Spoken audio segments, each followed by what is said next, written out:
Just Tough last time, and she had all kinds of trouble. Just Tough broke a bit slowly and, couldn't really gain. The race was already over by the time he got going, so I think he's, unless one of the first-time starters is a rocket ship, which is possible. I like Just Tough in here. I know there's some interesting firsters. The one-horse Cool Country Star is by Country Chicks Man, who's the same sire as Country Boy 123.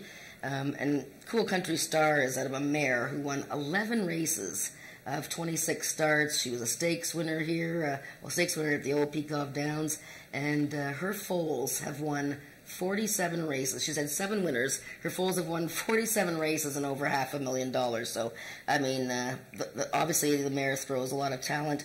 Owned by Howie Walton, who is also a thoroughbred owner. That's right. And he has horses racing today at Woodbine. There you go. Maybe you can show up here for the first race and then That's shoot right, down to Woodbine. yeah. So who did you pick in the first race, Frank? Okay, well, when I was looking through the program, I noticed a lot of first-time starters, and right away I go look at the breeding.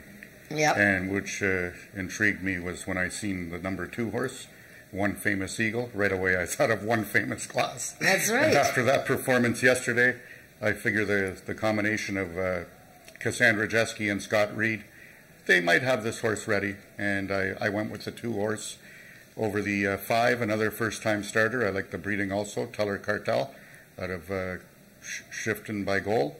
And Greg Watson, he's usually pretty good with getting 2-year-olds ready first off the pop. And to complete the triactor, I went with Jason Pascoe on the number 7 horse, Azuman Fury.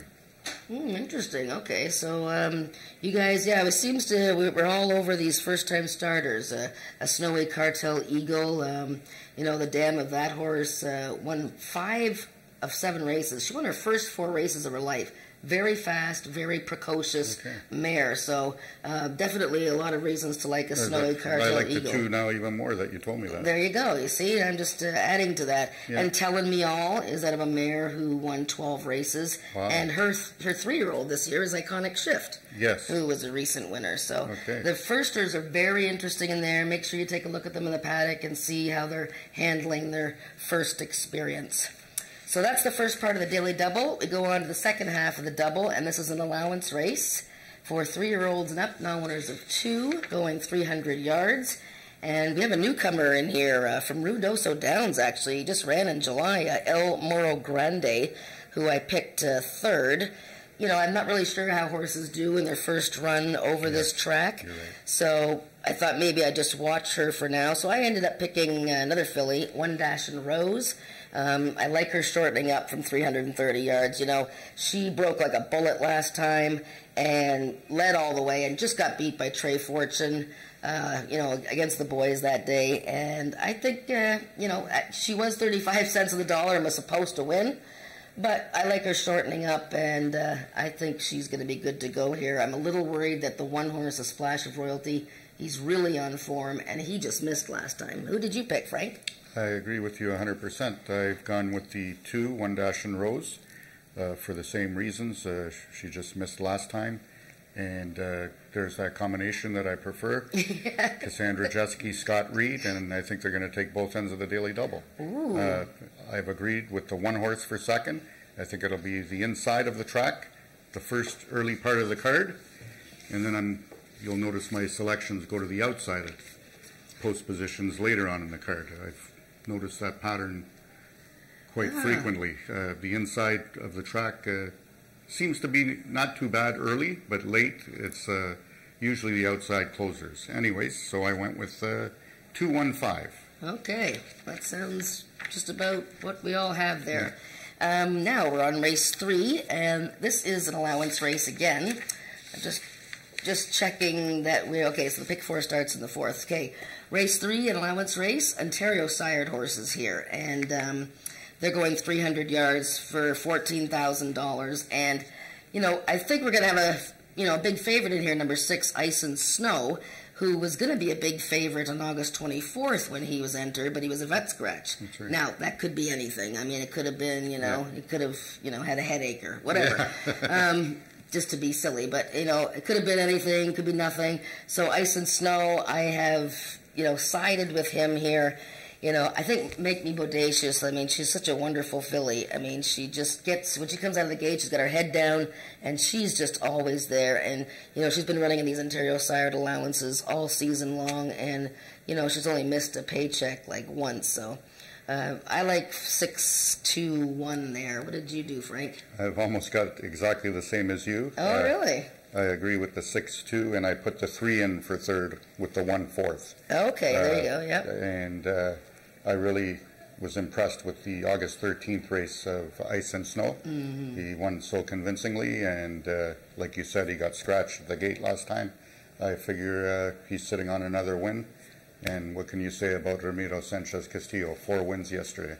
Yeah, exactly. No, he was starting to inch away from the field, he is. Yes. And he was riding at Northlands Park last week, too, and winning there in Alberta. And then he's riding at Fort Erie. So I'm just waiting for him to start showing up at Woodbine soon. Yeah, you know, he gets to start covering all the tracks. That would be nice. And then he'll be doing the harness driving. Oh, yeah. He'll have to put on some weight to drive the harness horses. Well, that third race is interesting because Passam Lane is in there, and we have Melissa standing by with none other than Dan Giles. Let's see what he says about Passam Lane and his big winner yesterday. Thank you, Jen. Yes, I'm here with trainer Dan Giles. Dan, you had a really exciting day yesterday. Tell me a little bit about what happened. Just a little filly that we raised. We're really thankful to Greg and Sue Watson for giving us the opportunity to own a really nice mare that this filly's out of. And she's been improving every start. She had a second and then 2 wins. And, we're just ecstatic about it. And I know this is Night Fishing's first year of racing, and like you said, she has improved a lot. What could you attribute to this improvement this year? Yeah, it's just a lot of hard work. Dedication goes into it. And our rider, Josh Scott, does a wonderful job with these horses of ours. We were just talking here. You've been here for a long time at Ajax Downs. Tell me, how long have you been racing horses? This is my 10th year that I've been racing horses. I started racing at the old track in 2007. And this year, how many horses are you training currently? Just 4. They're owned by my wife and myself. So it's a family team here, right? It's a joint effort, that's for sure. And I know in the third race, you've got Passam Lane running. You know, how are you feeling about this horse's chances for that race? Well, he's a nice big horse. We raised him. He's out of an old mare that we still have at home. She's 30 years old. She held a track record on the old track for 14 years. So he'll give an honest effort, that's for sure. But he's in pretty tough today. Well, good luck. I can't wait to see that race. And again, good luck with the rest of the races for today. Thanks very much, Melissa. Thank you.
we're back, and we're going to handicap the pick 4 now. Races 4, 5, 6, and 7, and that will complete our card for this holiday Monday. Pick 4 is my favorite bet, Frank. I'm sorry, but I bet pick 4s. Woodbine, doesn't matter. I love pick 4s. I think it's such a great bet. You don't have to spend a lot of money, and the payoff is usually pretty good. Do you like pick 4s? That's my favorite play. That's why they call me Pick 4 Frankie on Instagram. Oh, pick 4 Frankie. Yes. So we can call you that There now. you go. Okay, well, the boys are going to have to change the thing on the bottom there. Pick 4 Anyways, Frankie. and I love agree it. with you. You just make a small investment, and the Yeah. return is greater. Yeah, Instead of betting every race. And I know you're a very shrewd handicapper when it comes, especially at Woodbine. I know you got a sharp eye there. Okay. And just I wanted to make a note. Quarter horse racing, one of the biggest days, one of the most famous races is this evening, I believe, is the All-American Futurity at Ruidoso Downs. They have a big card there, and I think the guys are going to be covering it. They're not going there, but the guys that were here yesterday, Jim Byers and Keith from Raceview Network, were telling us about all the horses to watch for in the All-American Futurity. So if you're a quarter horse racing fan, Fantastic. big card tonight at Ruidoso Downs. The All-American Futurity is worth $3.3 million. Wow, unbelievable. Yeah, So you blink and you're a millionaire. that's right. Exactly. If you have a fast horse. So the first leg of the pick 4 is the 4th race. It's a maiden race for 3-year-olds and upwards. And we have an interesting field here of horses that have had plenty of chances to win their first race. And then some lightly raced horses. We have a horse coming in from Turf Paradise. Well, she hasn't been there since last fall. Miss Cookies. We have a couple of horses for trainer Paul Garrison. I landed on Fast Streak and Nick, and I know if Nick Kukos was here, he'd be berating me because the horse has run 11 times. He's been second 3 times, third 4 times. I think this is his day. I mean, I know, bet him in the exactors too, because sometimes he finishes second beating the neck, but I think Fast Streak and Nick might be his day today. I kind of like the number 2 horse a bit, Peeves Braveheart.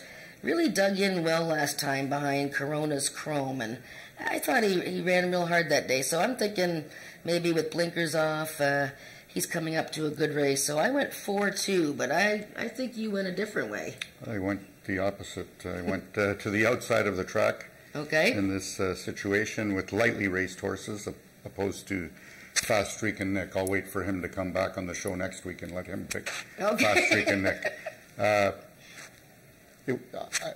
It was between the 8 or 7 that I liked to win. Okay. Teller La Jolla or Flashy Lifestyle. And I guess I was impressed with the first race of Teller La Jolla. He broke in, which is not a good break, but he still got up for 4th, just behind Fast Streak and Nick. I figure with a better start, he could pull the upset here. And I picked Wager on Me with Ramiro Castillo in the runner-up position. I won't pick those type of horses like Fast Streak and Nick and Wager on Me to win, but I will put them in for the 2nd and 3rd slots, no doubt. So I got him in for 2nd, and then I used Brian Bell with Flashy Lifestyle to complete the triactor, 8, 6, 7. There you go. Look at you and Dougie are on the 8 horse. I guess I might have overlooked that filly there. I mean, I really love PYC Tricky Lady when she won that day, and that looks like a very pleasing debut for Teller La Jolla. So perhaps I made a boo-boo there. Who knows? You might be right. Well, you never know. Stranger things have happened. That's right. We're going to the Gridiron Gallop, race 5. 10010 yards. Yeah, Frank, what do you say here? That's my favorite call because the race is going to be over within 7 seconds. 7 seconds this That's race right. takes. I mean, I love watching it, and I think the fans enjoy it. But I mean, trying to pick a winner in these races is, and the crazy part is that this race is for horses that have never actually won at 110 yards. So you're now looking at horses who have never won at the distance. Now, having said that, number 1, Albert, I think is one of the fastest breaking horses on the grounds.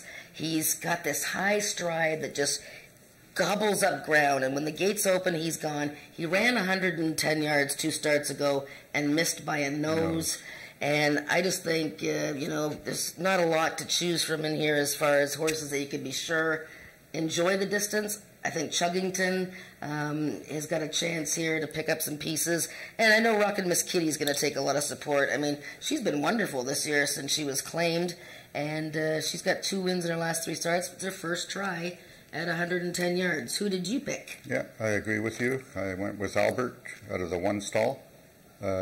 Again, my favorite duo, Jeske and Reed. Yeah, you got him winning a lot of races today. I got her chasing Ramiro there. There you go. 3 wins for Cassandra today. But Albert, like you said, just missed by a nose in the Gridiron Gallop. I think maybe this time she'll have a little more left in the tank. And also note at this time of the year, I tend to go with gray horses. You may ask me why. Is it because of the color of my hair? But no. I tend to, the cooler weather and fall time, I notice a lot of gray horses win more so than in the summertime. So Albert fits the bill. Albert's my pick, the one horse. Rockin' Miss Kitty, like you said, with Ramiro Sanchez Castillo, I got for second. And then I went with Winner on a Lark, who just ran second to Rockin' Miss Kitty last time, and I think he'll run second to Rockin' Miss Kitty again, but they'll run second and third to Albert, 1-4-6. That's a fascinating little trivia thing there. I wonder if it's got something to do with the pigmentation of their skin. You like gray horses in the fall. I know people bet gray horses in the mud, or gray horses doing something else. Okay. Gray horses in the fall. Okay. There you go. Let's see how that works out. I think we have some grays coming up here. In race 6, this is the last 2 races are great races. $27,000 allowance races. This one open, 3-year-olds and up. Only 250 yards, so check the distance on this race. This is a really super field, of course. We have one scratch, the bottom horse, DM Aurora. One of the gray horses is scratched, Frank, sorry. Okay, there you go. Now, look at One Cool Wave. He's the 9 horse. He's about as gray as it gets. And 22 career wins. An amazing victory last time with a 101 speed index. You know, he just, he's run sparingly every season, and he just runs a great race virtually every time. It's a wonderful story, and he's so fun to cheer for. He doesn't always win. I think he's got a tough little filly to his inside, Ice Fishin', who actually looked like she was going to hang on and win last time, and that old veteran got her right at the wire. And Julian Serrano is going to be riding Ice Fishin' today. I actually went away from One Cool Wave just a smidgen. I'm trying the stablemate. Hope Rambles On here. 4-year-old filly. I think she's a really, really good horse. She's won 5 of 17 starts. She comes off a freshening. She just got beat. She flew behind Alakazam last time in a stake race. She has a really fast workout. Trainer Don Reed, when he gives horses a layoff of 31 to 60 days, in the last 5 years, he has 9 wins from 29 starts doing that angle. So I think I think this horse is very fresh, and maybe she surprises the stablemate. What do you think? You make a lot of sense, Jennifer, but I've gone with the logical. I went in this race. I mean, if some horse comes out of the gate and bumps you, you're done. Yeah. I mean, it's not a 400-yard race where you can make up ground. Right. This is all at the start, all at the break, and they're all nice horses. They've got speed. Almost, you can make a case for every horse in the race. So what I went down to is looked at their distance records. How many times have they run at the 250? Well, One Cool Wave has run only 3 times at the distance, and he finished first in all 3 of them. Okay, so I went with the 8 for first. Who is the next winningest horse at the distance? Number 3, Arctic Fame. 6 times at the distance, 3 wins, 2 seconds. Yep. So 5 out of 6. Yeah. There's my exactor, 8-3. And then I plugged in Looking to Be Iconic because he's 1-1-1 out of 4 times at the distance for third. And number 6, Hope Rambles On. No, those are great points. The distance record, there's a lot of difference between, say, 250 yards and 440 yards. Absolutely. As we saw yesterday, Country Boy 123 was the first time he'd ever gone 440 yards, whereas One Famous Class loves that distance. So make sure you check your distance record for sure. As you know, I like to try and pick against heavy favorites sometimes. And that's the best way to do it. Just to give, a little bit of a different angle on things. So. Okay, so we move to the final race of the day, and speaking of 440-yard races, here we have one, same distance as the Bank of America Challenge yesterday, $27,000 allowance race, and we have stakes horses in here coming out of the wazoo, okay? We have Alakazam, who was second to Country Boy 123 last time. Wonderful horse. You know, the only thing that gets Alakazam beat most times is just him coming out of the gate. He tends to be a bit silly on occasion, but he has the rail post today. I actually picked him from the rail, thinking that maybe he can rally in time. You know, hasn't tried this long a distance, but I know he comes charging. I really am a big fan of number 8, Runaway Cause. She's a wonderful mare. She always comes rallying. She doesn't have a lot of, you know, sharpness out of the gate, but she finished very strongly last time. But I'd be willing to look elsewhere if you have any other ideas.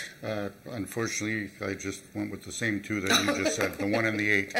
I agree with you 100%. Maybe, possibly with the 8 even winning the race. Oh, okay. Because he's got the outside post. She's gray. Yeah. Oh, gray, right. There we go. Okay. And, yeah, Runaway Cause, if you look. 2nd to Albert, 3rd to Country Boy 1, 2, 3 Alakazam, and 2nd to One Famous Glass in her last 3 starts. Yeah, exactly. So Corey has a legitimate shot to win that race, no doubt. 1-8. And then I threw the 9 in from the outside post for 3rd. Yeah, I see Doug picked Ms. First Prize Pearl here, and she's, you know, since she's come in, she's only run 3 times this year. She's been very dominant in her last 2 starts. Beat Maryland Magic in allowance race, who's a good stud colt. Obviously, this is her toughest test, no question. For sure. She defeated Fast Buck last time, yeah. who I really liked yesterday, that didn't really pan out. So, and it's an improving horse. Each race getting faster. Yeah, but she is improving, no question about that. So that's going to be a super event, and a superfecta on that race, and hopefully everybody has good luck with their picks. Frank, thank you for filling in for Nick. Thank you These for last few having me. days, we'll have Nick back next Sunday when racing. Today we've got sports tickets giveaways. You got to get, there's Leaf tickets and everything. Oh my gosh. And of course the market is on, and Monday, yes, and yeah, we're so used to I don't know what day it Sunday. is, okay, yeah. And sports tickets giveaways, we at the market, and great racing, so have a great day, and Frank's going to go upstairs and give us the changes. Discover the true meaning of the